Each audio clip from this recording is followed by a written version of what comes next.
Have you ever sat on the couch, remote in hand, flipping through the channels, and thought to yourself, is this it? Is this what retirement is supposed to feel like? If so, you're not alone. A lot of folks reach retirement thinking it'll be nothing but freedom and relaxation, but then the quiet sets in. The kids are grown, the job's behind you, and suddenly you find yourself with a lot of time, and not always a lot to do with it. That feeling of boredom, it sneaks up on you. One minute you're looking forward to sleeping in, and the next you're wondering how to make the day feel meaningful. And let's be honest, feeling lonely or like your days have lost their spark can weigh heavy. But here's the good news. Your brain is still full of life, ready to grow, to explore, to connect. You just need to give it the right fuel, and that's where hobbies come in. Not just any hobbies, though. We're talking about ones that actually boost brain health, lift your mood, and help you feel more connected, whether that's to others, to your surroundings, or simply to yourself. Think of them like daily vitamins for your mind and spirit, fun, fulfilling, and just the right dose to keep things fresh. So today, we're going to talk about 5 incredible hobbies that aren't just time fillers, they're life enrichers. Each one has been shown to support mental sharpness and ease feelings of loneliness, especially in this next chapter of life. And the best part, you don't need fancy tools, perfect health, or even a big budget to start. Just a little curiosity and maybe a willingness to try something new. Let's start with one that might surprise you. Gardening. Now, maybe you've dabbled in it before. Maybe you've got a few potted plants on the porch or a flower bed in the backyard. But gardening is more than just playing in the dirt. It's an incredible mental workout. When you garden, you're planning, solving problems, engaging your senses, sight, smell, touch all at once. That kind of multi-sensory stimulation keeps your brain active and alert in a gentle, natural way. And here's something you might not expect. Gardening is actually linked to lower levels of depression and anxiety, especially in older adults. It gives you a reason to go outside, to move your body, to feel the sun on your face. There's also something deeply satisfying about nurturing something from seed to bloom. It reminds us that growth is still happening, even in later seasons of life. Plus, gardening can be social. Maybe you swap tomatoes with a neighbor or join a local gardening club. Even casual conversations over the fence can create that little spark of connection we all need. So whether it's a few herbs on your windowsill or a full vegetable patch, gardening is a simple way to bring more joy and purpose into your day. Now, let's move on to something a little more creative, painting or drawing. Before you say, oh, I can't even draw a stick figure, let me stop you right there. This isn't about being Picasso. It's about expressing yourself, playing with color, shape, and form in a way that feels freeing and fun. Creating art, even at the most basic level, engages areas of the brain tied to memory, focus, and emotional processing. It helps you tap into feelings that might be hard to put into words. That's why so many people find painting incredibly calming. It slows down racing thoughts, helps you stay present, and gives you something beautiful to focus on. And don't worry about doing it right. In fact, the less pressure you put on it, the better. Try watercolors, colored pencils, or even adult coloring books. If you'd rather not go solo, there are online painting classes you can follow along with, or local art groups where you can share your work and chat with others doing the same thing. Even if you only spend 15 minutes a day creating something, that little ritual can add color not just to the paper, but to your life. You start to see the world differently. You notice shadows, light, tiny details you might have missed before. That kind of attention builds focus, mindfulness, and appreciation. And speaking of learning to see differently, let's talk about another powerful hobby: learning a musical instrument. Yes, even now. Especially now, there's a common myth that if you didn't start playing music as a kid, it's too late. But research tells a different story. Picking up an instrument in your 60s, 70s, or even 80s still offers huge brain benefits. It strengthens memory, improves hand-eye coordination, and even boosts verbal skills. It's like a full-body workout for your mind. And it doesn't have to be a violin or saxophone, though if that's your thing, go for it. Something as simple as a keyboard, a ukulele, or even a small hand drum can get you started. There are tons of beginner-friendly video tutorials, and many are totally free. You don't need a music degree to make music. You just need a bit of time and patience. What's especially powerful about music is the emotional connection it brings. Playing a melody you love, even if it's just a few notes, can stir up memories, bring back joy, and give you a sense of accomplishment. And if you ever join a group or play for others, it becomes a beautiful way to connect dots. Whether you're growing a garden, painting a sunset, or learning to strum a few chords, you're doing more than passing time. You're waking up parts of your brain that thrive on learning, expression, and connection. You're saying yes to joy and to the vibrant, meaningful life that still lies ahead. Let's keep this going and explore even more ways to spark your mind and heart in this exciting chapter. You know, one of the most amazing things about retirement is also one of the trickiest. Time. You finally have it. But unless you fill it with the right things, time can start to feel heavy, like it's just stretching out in front of you with nothing to hold on to. That's why finding the right hobbies matters so much. Ones that bring you back to yourself, help you feel present, and maybe even help you rediscover parts of you that got tucked away during the busy years. We've talked about the joys of gardening, painting, and even making music, but there's another incredibly powerful, often underrated hobby that can make a huge difference in how you feel day to day. And that's writing. Now, before you say, "Oh, I'm not a writer," let me stop. You've lived. You've got stories, wisdom, and reflections that no one else on earth has. Writing doesn't have to mean novels or big memoirs, though it can if you want. It can be as simple as journaling a few thoughts each morning, writing letters to your grandkids, or even jotting down funny memories from your past. When you write, you're organizing your thoughts, tapping into memory, and exercising parts of your brain that thrive on language and expression. And here's the beautiful part: writing helps you make sense of things. It gives you a place to put the emotions and thoughts that sometimes swirl around without a home.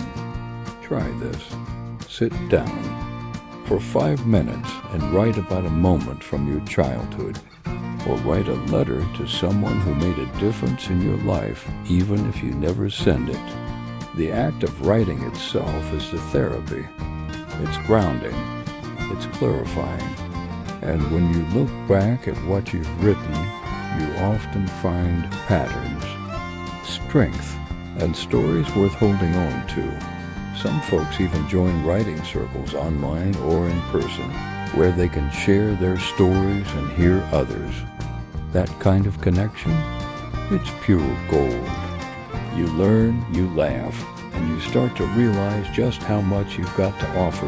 Now, let's shift gears a bit. There's one more hobby I want to talk about that might be the most brain-boosting of them all, and it's something that might surprise you. Learning a new language. Yes, really. And no, it's not too late. In fact, it's one of the best things you can do for your brain. Studies show that language learning improves memory, attention, problem solving, and even delays the onset of cognitive decline. It's like giving your brain a full-on workout, but in a fun, challenging, and deeply rewarding way. And thanks to modern technology, it's never been easier. Apps like Duolingo or Babbel let you learn at your own pace, a few minutes a day, no pressure. You can practice from your phone while having your morning coffee, and it doesn't have to be perfect. The act of trying, of stretching your brain in new directions is where the magic happens. Maybe you've always wanted to learn Italian or Spanish. Maybe you'd love to connect more with your heritage or talk to new people when you travel. Or maybe it's just for fun. Whatever the reason, the journey itself is the reward. What's especially powerful about language learning is that it connects you to culture. As you pick up words and phrases, you start to see the world differently. You hear music in another tongue, understand a joke you never could before, or feel more curious about a country you've never been to. That sense of curiosity, that spark, is what keeps us young, inside and out. And here's something beautiful. You don't have to do any of these hobbies alone. Even if you live by yourself, there are so many ways to stay connected. You can join online communities, hobby clubs, Zoom classes, or local meets. But connection doesn't have to be big or dramatic. It can be as simple as sending a photo of your garden to a friend, sharing a drawing with your grandkids, or texting a loved one in the new language you're learning. Because at the heart of it, what we're really talking about here is staying engaged, staying curious, staying alive. And hobbies, these small but mighty practices, are one of the best ways to do that. They give your brain something to chew on. They help you feel more you. And in a world that sometimes makes us feel like we're slowing down, hobbies are proof that we're still growing, still dreaming, still creating joy. Let's keep going. There's still one more powerful hobby that ties it all together, and it might just be the one that brings the most joy of all. You know, the older we get, the more we start to realize something. Joy doesn't always come from the big events or grand adventures. More often than not, it's found in the quiet, simple moments. A warm laugh, a shared story, a feeling of purpose. And that brings us to one more powerful hobby that not only sharpens your mind, but lifts your spirit in a way that few other things can. Volunteering. Now, I know what you might be thinking. Is volunteering really a hobby? And the answer is yes, it absolutely can be. It's not just about filling time, it's about choosing to spend your time in a way that makes a difference. For others, yes, but also for you. Volunteering is one of the best things you can do for your mental and emotional well-being. It creates structure in your day, adds meaning to your week, and offers rich opportunities for connection. Whether you're reading to children at the library, helping at a local food pantry, mentoring a young person, or even volunteering online from the comfort of home, every act of service tells your brain, you matter. And here's the really interesting part. Studies show that volunteering is linked to lower rates of depression, sharper memory, and even longer life expectancy. When you give your time, your brain gets a boost in return thanks to a little chemical called oxytocin. That's the feel good hormone, the one we get from social connection and doing something kind. But maybe the most powerful part of volunteering is how it gets us out of our own heads. We all have moments when we feel stuck in our own worries or isolated in our routines. But when you show up for someone else, when you offer a smile, a helping hand, a listening ear, you start to feel part of something bigger. You feel connected. And that connection? That's the antidote to loneliness. Plus, volunteering keeps your social skills sharp. It encourages learning, teamwork, and sometimes even a little physical activity. And it's flexible. You don't have to commit to every day or even every week. Just once in a while is enough to bring that spark back. And think about this. How many people out there could benefit from the wisdom and experience you already have? You don't need a fancy title or special degree. Just your presence, your kindness, and your willingness to show up. All 5 of the hobbies we've talked about: gardening, art, music, writing, language learning, and volunteering, they aren't just hobbies. They're lifelines. They give your brain new challenges. They bring your days structure. And maybe most importantly, they help you remember how much life you still have to live. Because let's face it, boredom isn't just about having nothing to do. It's about feeling like what you do doesn't matter. But when you plant a seed, strum a chord, write a memory, learn a new word, or help someone in need, you're reminding yourself every single time, I still matter. I still have something to give, something to feel proud of, and that's the truth. No matter your age, no matter your circumstances, your life still holds room for joy, curiosity, and connection. You still have the power to learn, to grow, and to light up someone else's day, even if it's your own dot. So if you've been feeling stuck, restless, or just plain bored, I want you to take this as a little nudge. Try something, anything. You don't have to be great at it. You don't even have to do it every day. But make a little space for something that brings you joy, something that makes you feel awake again. And remember, small steps lead to big changes. You don't have to overhaul your whole life overnight.